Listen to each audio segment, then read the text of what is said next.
saya diberitahu bahawa saya dikenaki bercakap berkenaan dengan ke mana arah tuju bangsaku pada tahun 2020. Perkataan bangsaku ini digunakan kerana sekarang ni kita tidak boleh guna perkataan Melayu. Kerana kalau kita guna perkataan Melayu, maka ia bermakna kita adalah racist. Sebaliknya apabila digunakan perkataan bangsa itu, mungkin dia bermakna bangsa Malaysia. Tetapi saya yakin ramai daripada kita masih menganggap bangsa itu sebagai bangsa Melayu. Justru itu yang perlu kita bincang ialah ke mana arah tuju bangsa itu pada tahun 2020. Apakah sama arah itu, pencapaian itu antara bangsaku Melayu dan bangsaku Malaysia? Pihak lain boleh menyebut tentang bangsa Malaysia, walau mereka tidak hapuskan pertalian mereka dengan negara asal mereka. Mereka bercakap berkenaan dengan bangsa Malaysia kerana kalau kita ketepikan adanya bangsa Melayu, maka segala kejayaan mereka akan dianggapkan sebagai kejayaan bangsa Malaysia. Justru itu kita akan tergolong dalam bangsa Malaysia yang maju, bangsa Malaysia yang akan mencapai tahap bangsa maju pada tahun 2020. Tetapi apakah maknanya bangsa yang maju kalau separuh daripadanya tidak maju, tidak menikmati segala kemajuan yang dicapai pada tahun 2020 dan seterusnya? Tentulah kita yang ketinggalan, kita yang terus miskin, tidak merasai nikmat negara yang maju. Hari ini kita masih lihat perbezaan antara kaum-kaum yang dikekalkan dengan ikatan masing-masing kaum dengan negara asal mereka. Justru itu maka kita sedar bahawa masih wujud kaum-kaum di Malaysia. Oleh kerana dia masih wujud, kita harus kurangkan perbezaan antara kaum-kaum ini daripada segi kedudukan mereka, walaupun tidak daripada segi ikatan mereka dengan negara-negara asal mereka. Saya ingin memperingati kita semua tentang usul asal negara kita Malaysia ini. Ramai daripada kita dilahir selepas kita merdeka. Justru itu mungkin kita tidak tahu tentang usul asal kita. Sebenarnya sebelum ada Malaysia, sebelum ada Persekutuan Tanah Melayu, sebelum ada Malayan Union, sebenarnya ini mempunyai 9 buah negeri yang diperintah oleh raja masing-masing. Dan raja masing-masing ini menganggap hanya orang Melayu sahaja yang menjadi rakyat mereka. Yang lainnya adalah orang asing yang tidak mempunyai hak sebagai rakyat. Itulah keadaan sebelum kita mencapai kemerdekaan.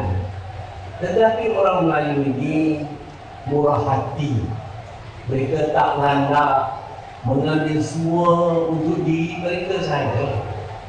Mereka iktiraf peranan yang dimainkan oleh kaum-kaum yang lain.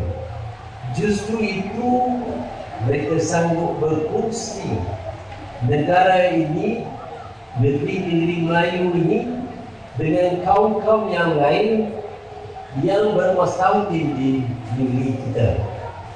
Mereka sanggup memberi kelayakan warga negara kepada kaum-kaum yang lain.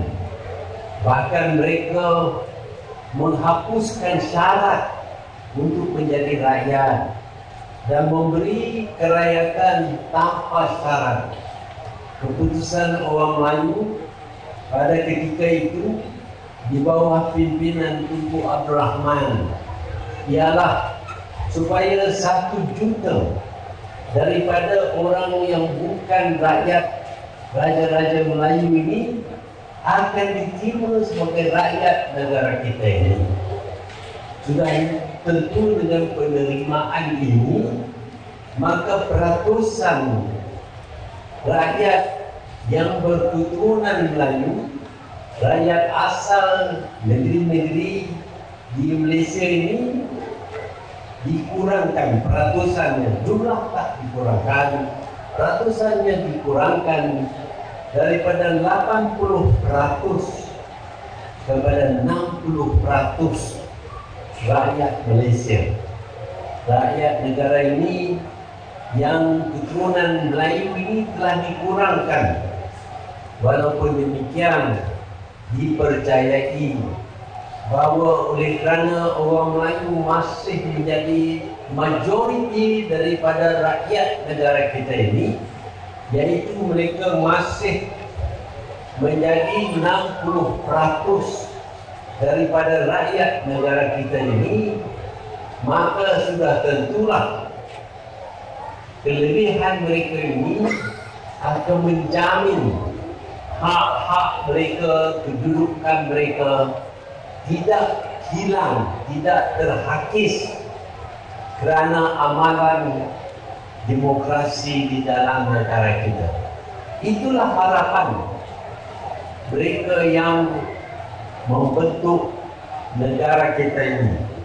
Pemimpin seperti Tunku Abdul Rahman dan lain-lain percaya bahawa walaupun sudah diberi kerakyatan kepada bukan Melayu sebanyak 1 juta, tetapi orang Melayu masih menjadi majoriti. Dan dalam negara demokrasi, yang majoriti inilah yang akan memerintah. Jadi kuasa kita tidaklah terlalu terhakis. Walaupun kita sanggup berfungsi kuasa 60-40 dengan kaum-kaum yang lain yang kita iktiraf sebagai bangsa Malaysia.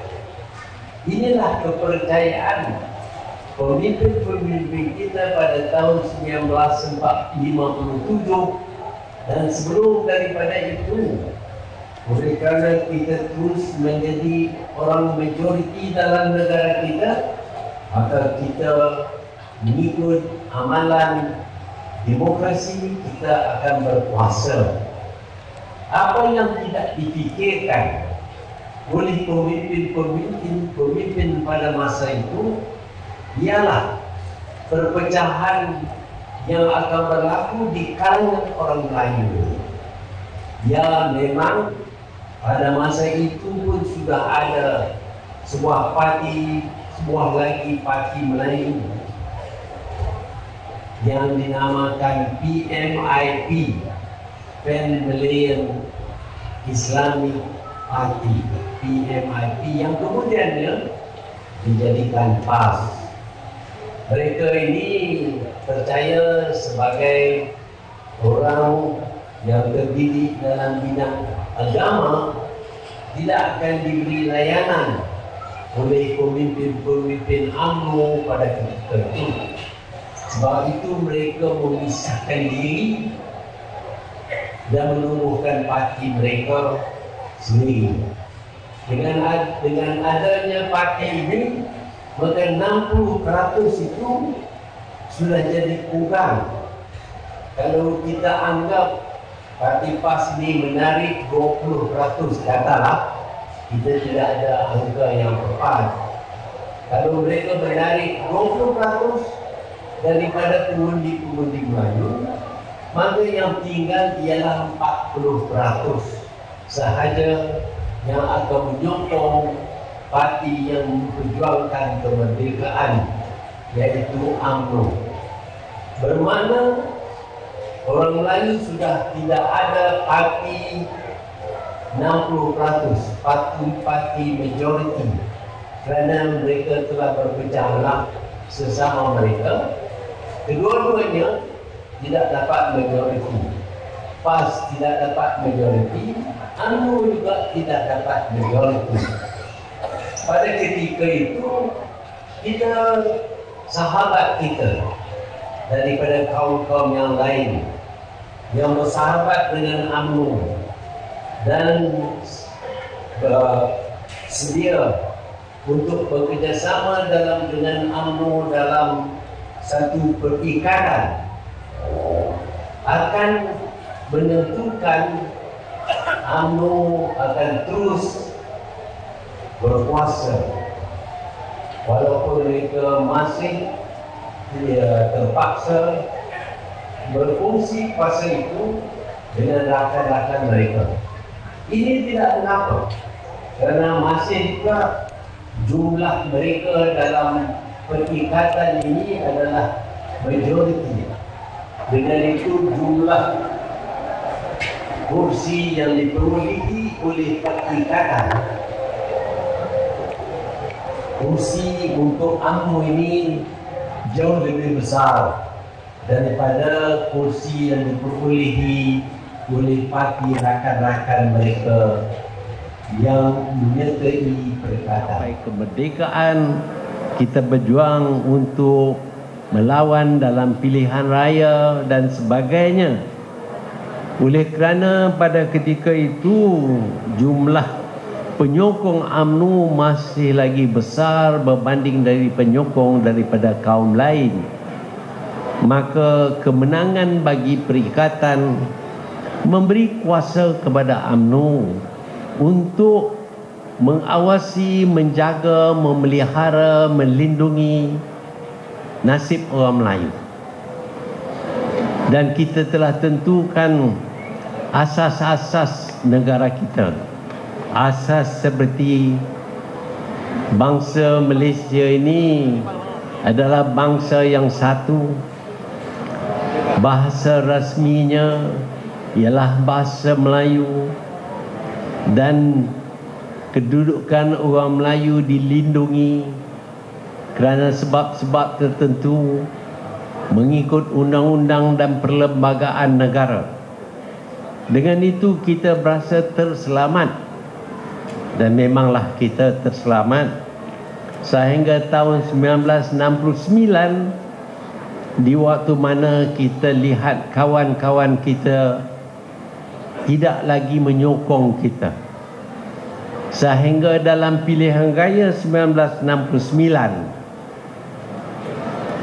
perikatan telah kalah di Pulau Pinang, telah kalah di Kelantan dan Terengganu, dan juga tidak dapat mendirikan kerajaan di Perak dan di Selangor, kerana kelebihan kursi di Perak dan Selangor itu tidak mencukupi untuk perikatan mendirikan kerajaan. Saya harap cerita ini tidak membosankan, kerana saya berpendapat dalam politik ini kita perlu tahu latar belakang kita, dan perlu kita belajar daripada apa yang berlaku dalam sejarah kita. Kerana kalau kita lupa akan sejarah, maka kita akan terima padahnya. Sebab itu sejarah yang saya ceritakan ini harus difahami oleh kita semua, supaya perjuangan kita ini tidak disia-siakan. Hari ini sudah tentu ramai yang tidak tahu usul asal perikatan yang kemudiannya menjadi Barisan Nasional. Walaupun kita dikecewakan oleh kawan-kawan kita dalam tahun 1969, tetapi kita masih ingin bekerjasama dengan mereka. Bahkan lebih daripada itu, kita sanggup terima parti-parti yang lain juga untuk menyertai gabungan yang lebih besar, iaitu gabungan Barisan Nasional. Dalam Barisan Nasional ini memang pun UMNO menjadi parti yang terbesar, tetapi UMNO dengan sendirinya tidak berupaya mendirikan kerajaan kalaupun mereka menang semua kursi. Sebenarnya UMNO tidak pernah menang semua kursi. Sebab itu kerajaan-kerajaan campuran Barisan Nasional ini memberi tempat kepada parti-parti kaum lain. Kita tidak iri hati, kita rela memberi kepada mereka tempat dan berfungsi kuasa dengan mereka dalam kerajaan-kerajaan Barisan Nasional. Demikianlah baiknya kerjasama ini, sehingga selama lebih 40 tahun daripada tahun 1971 di waktu mana BN diwujudkan sehinggalah sekarang, kita dapati bahawa Barisan Nasional ini mencapai kemenangan, dan lebih daripada itu berjaya mentadbirkan negara kita ini dengan aman dan tenteram. Inilah kejayaan Barisan Nasional. Walaupun dalam Barisan Nasional itu orang Melayu menjadi majoriti, tetapi kita selalu bertimbang rasa kepada rakan-rakan kita. Justru itu mereka memberi sokongan kepada kita, dan kita dapat mendirikan kerajaan yang berjaya membangunkan negara. Malangnya apabila seorang tertentu menjadi Perdana Menteri, malangnya tumpuan kepada dasar-dasar ini dibelakangkan. Tumpuan diberi kepada perkara-perkara yang lain, usaha untuk melayan tuntutan-tuntutan yang bukan-bukan daripada pihak lain. Dengan kerana mereka tidak mengamalkan dasar-dasar yang mengagihkan segala kekayaan dan kuasa dalam negara kita ini secara adil, maka ramai daripada rakyat hilang kepercayaan kepada kerajaan pimpinan orang tertentu ini. Dengan itu dalam pilihan raya 2008 kita dapati bahawa Barisan Nasional menang, tetapi kemenangannya amat tipis. Kita kehilangan 5 buah negeri, 1 wilayah, dan kita tidak mencapai 2/3 kursi dalam Dewan Rakyat. Bermakna kerajaan Barisan Nasional menjadi kerajaan yang lemah. Seperti biasa, apabila kita lemah, maka kita akan terima lebih banyak tekanan. Di masa yang sama, kita dapati ada orang yang lebih utamakan kepentingannya, yang telah membangkitkan perasaan tidak percaya kepada Barisan Nasional dan UMNO, dan mereka menubuh sebuah lagi parti yang dipimpin oleh orang Melayu dan terbuka kepada kaum yang lain. Tetapi pada hakikatnya parti ini memecah belah lagi orang Melayu yang sudah pun dipecahkan. Kalau dahulu pecah belah yang pertama menghasilkan 2 buah parti, satunya mempunyai 20%, satunya mempunyai 40%.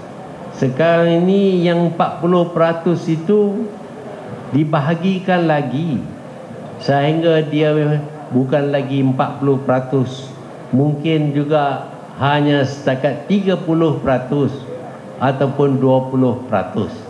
Bermaknalah orang Melayu sudah tidak punyai kuasa kekuatan lagi dalam negara kita.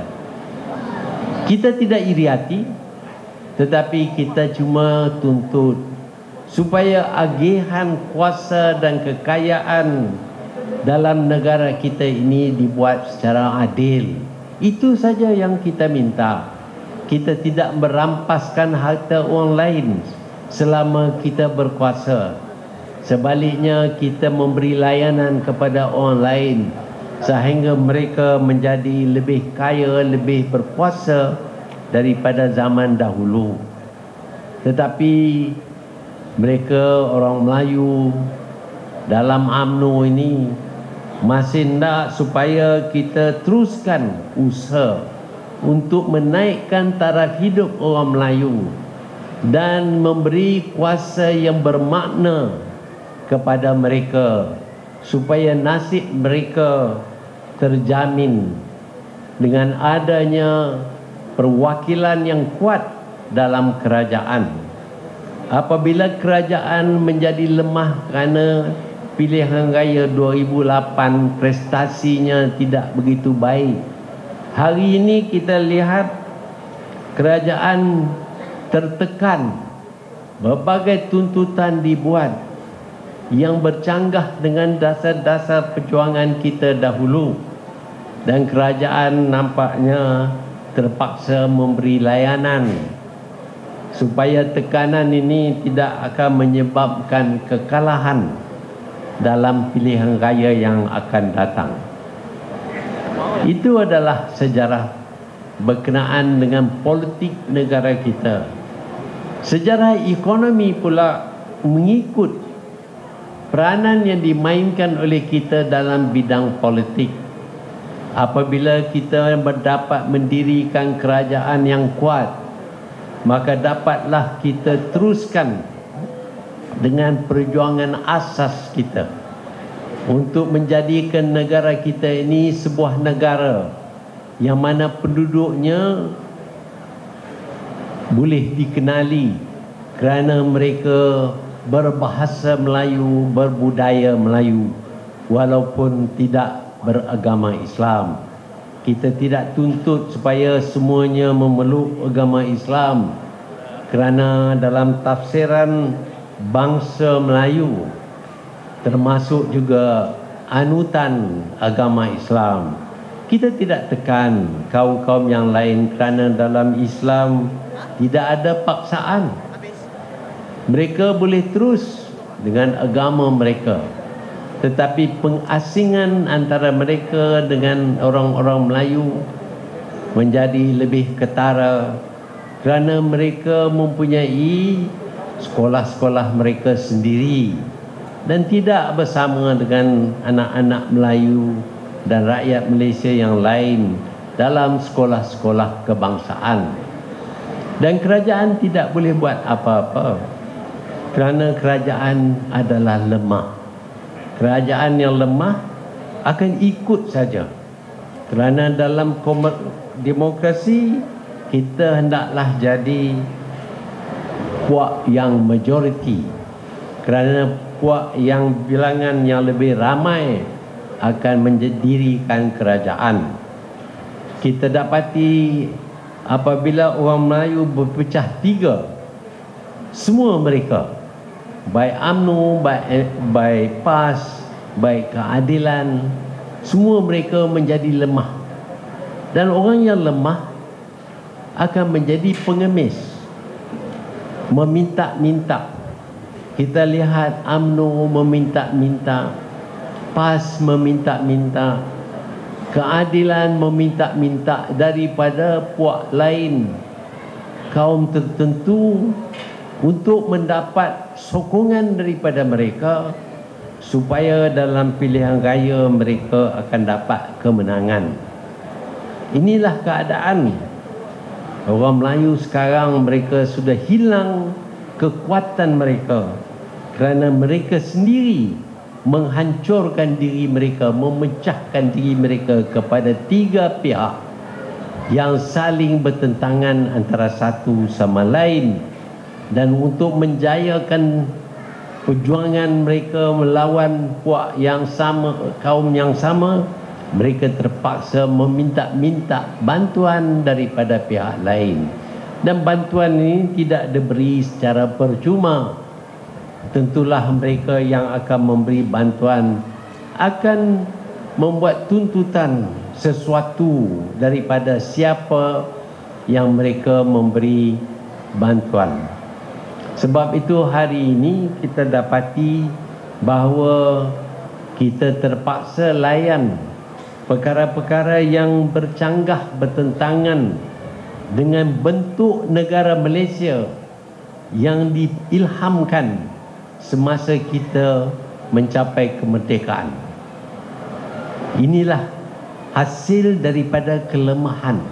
Apabila kita menjadi pengemis, kita hilang kuasa. Dalam pada itu pun kita dapati bahawa penyakit yang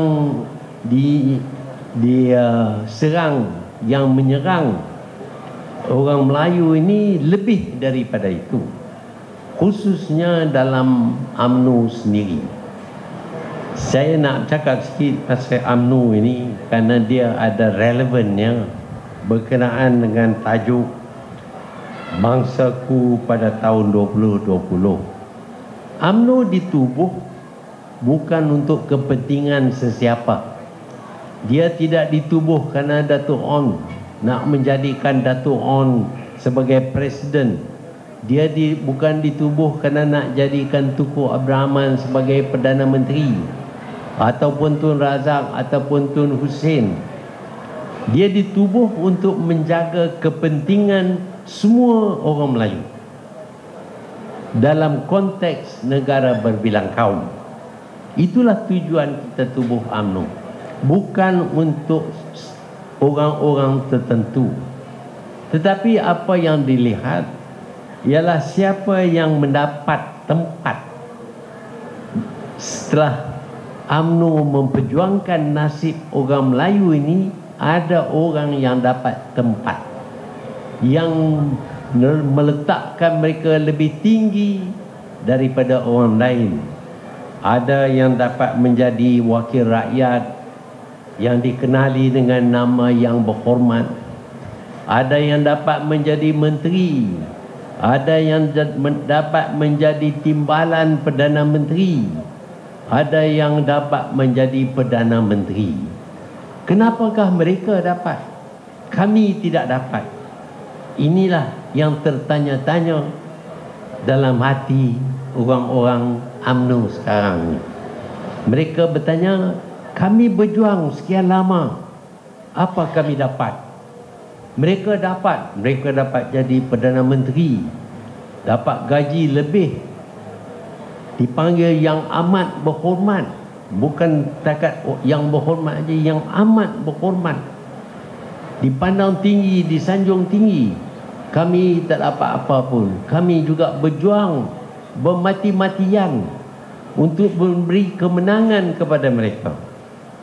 Justru itu tentulah adil kalau kami juga mendapat sesuatu bagi diri kami. Tiap seorang daripada kita dapat sesuatu. Dapat. Kita dapat banyak, tetapi kita tak nampak yang kita dapat. Kerana kehidupan orang Melayu sekarang ini jauh lebih tinggi daripada zaman dahulu. Dalam bidang pelajaran dulu, tak ada peluang pelajaran bagi anak-anak Melayu. Saya di antara 7 orang budak Melayu yang dapat pergi ke Singapura. 7 orang.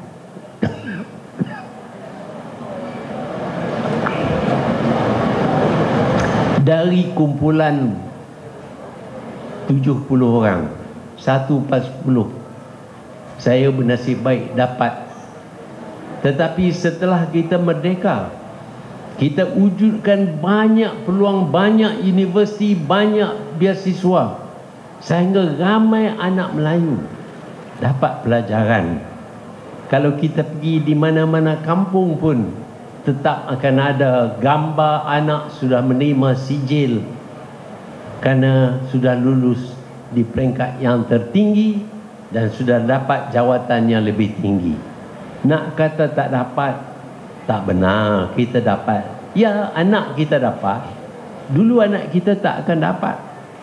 Baiklah, kalau yang itu kita tak sakira, kita tak dapat yang lain. Kalau kita perhatikan kampung-kampung Melayu sekarang ni, jalan-jalan semua ada tar, dimasuk air, bekalan air, pipe, elektrik dan macam lagi yang dahulu hanya dirasai oleh orang bandar saja, sekarang ni terdapat juga di kampung-kampung. Dalam pada itu ada banyak lagi yang diberi kerana perjuangan UMNO ini, seperti subsidi itu, subsidi ini, subsidi beras, subsidi padi, subsidi minyak. Semua ini kita dapat hasil daripada perjuangan UMNO. Nak kata kita tak dapat sama sekali, ini tak betul. Sebenarnya kita dapat, tapi taklah dapat jadi Perdana Menteri. Perdana Menteri ini cuma satu saja. Kalau kita wujudkan 30-40 Perdana Menteri, adalah peluang. Tapi tak bolehlah nak buat macam tu. Kita cuma ada satu Perdana Menteri, satu timbalan Perdana Menteri, beberapa orang jadi menteri, menteri besar dan sebagainya. Tapi nak suruh semua ahli UMNO jadi menteri, mustahil. Mustahil. Tapi nikmat lain kita dapat. Kita dapat banyak nikmat. Jadi nak kata kita tak dapat itu tak benar, tak ikhlas, tak jujur, tak berterima kasih, tak bersyukur. Semua kita dapat. Tetapi kerana kita ingin kekal dengan kedudukan kita, kita tak begitu suka orang lain masuk UMNO. Dulu UMNO ini terbuka kepada siapa saja. Nak masuk, masuklah. Kita terima, lebih layak awak, lebih baik lagi kami terima. Sekarang ni kalau orang ada kelulusan tinggi, tak boleh masuk UMNO. Ketua cawangan tak bagi.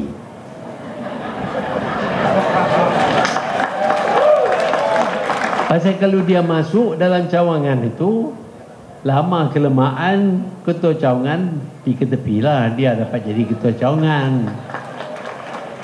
Jadi dia ni berjuang begitu lama, ini budak baru kanyak ni baru dapat jadi doktor, nak masuk, kita jangan bagilah dia masuk. Jadi lawyer, doktor, yang ada kelulusan tinggi yang kita bagi beasiswa, balik nak masuk UMNO tak boleh masuk. Bila dia tak boleh masuk, dia masih berminat dengan politik, maka dia masuk parti PAS, ataupun dia masuk parti apa nama lagi satu, kononnya adil, tak adil, parti tak adil. Kerana kecewa, bukan dia sayang sangat kepada orang itu, dia kecewa.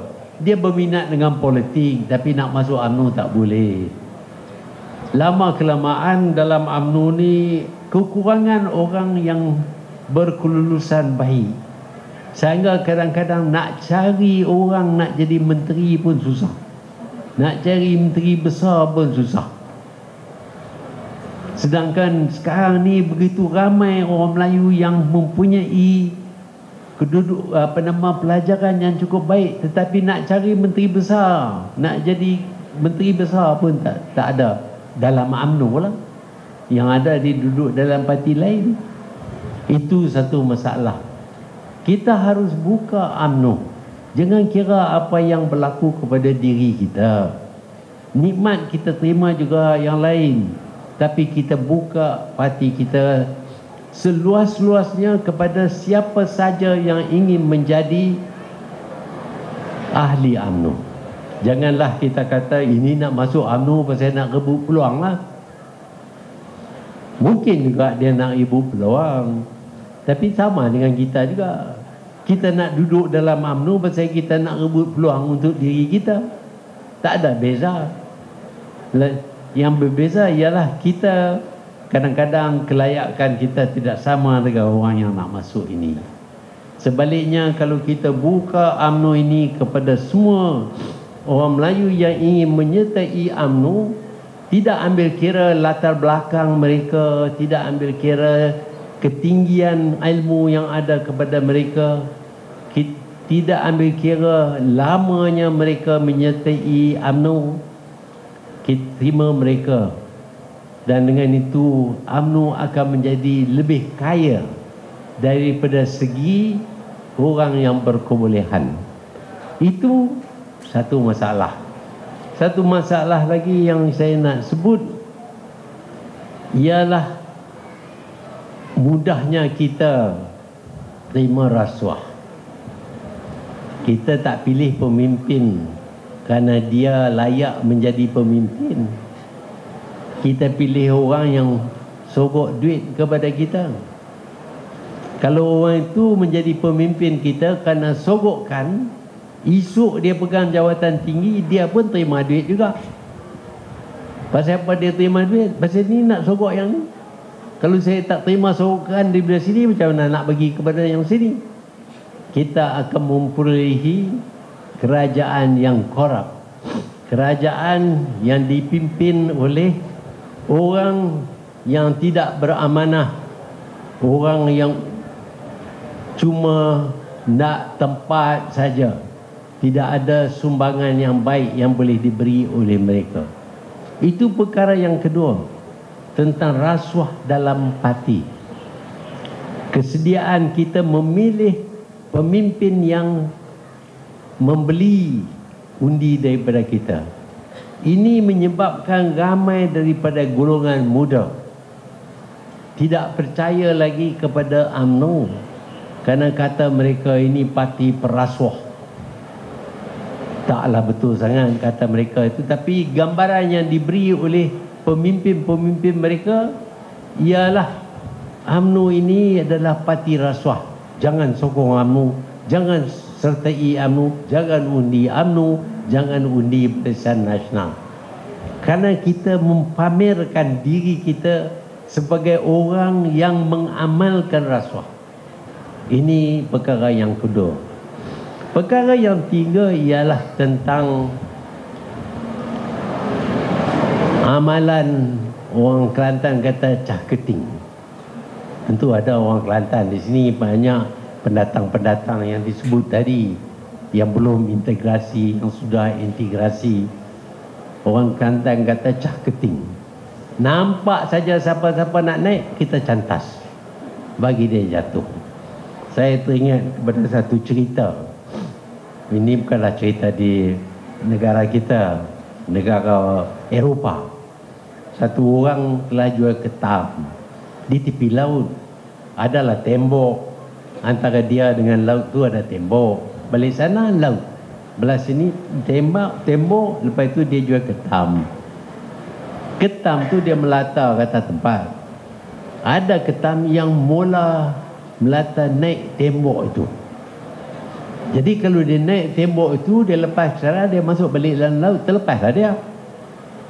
Jadi orang yang prihatin ini, yang nak beli ketam ini, melihat kelakuan ketam itu, kata kepada penjual ketam, awak kalau tak jaga, ketam itu akan terlepas masuk balik ke dalam laut. Dia kata, jangan khawatir. Tabiat ketam ini, apabila dia nampak satu ketam naik, dia pun naik sama, tarik orang itu turun.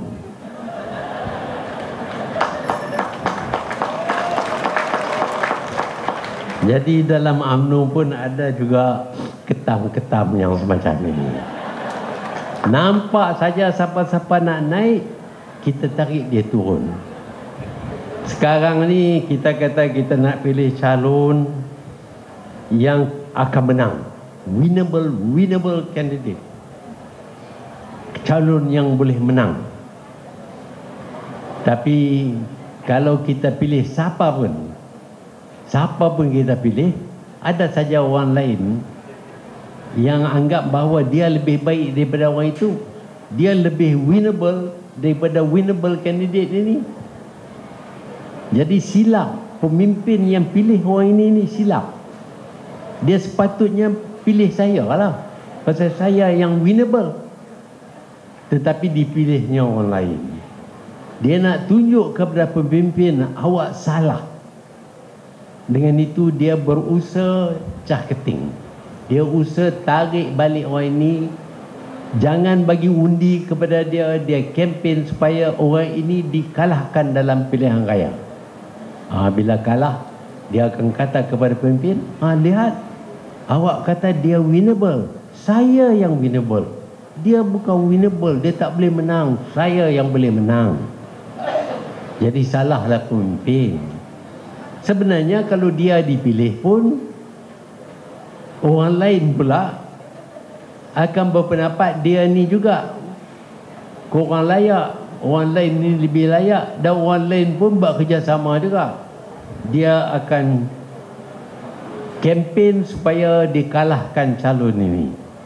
Dengan itu dia juga boleh tunjuk kepada pemimpin, awak tak tahu, awak pilih orang tak kena, pilih saya tetap menang.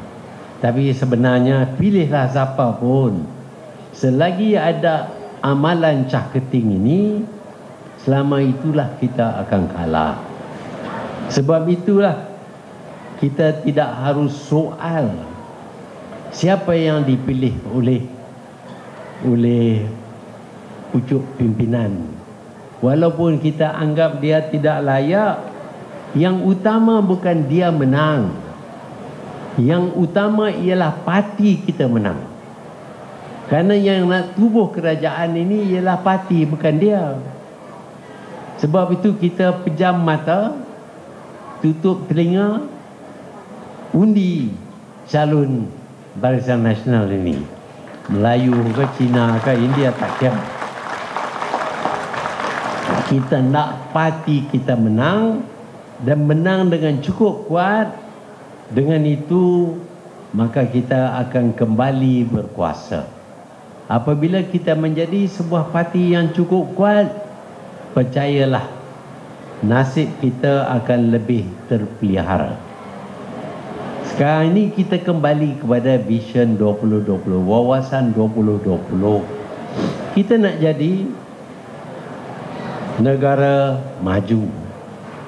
Tapi kalau kita nak jadi negara maju dengan hanya sebahagian saja maju, kita miskin, kita tak maju, ini tidak ada makna.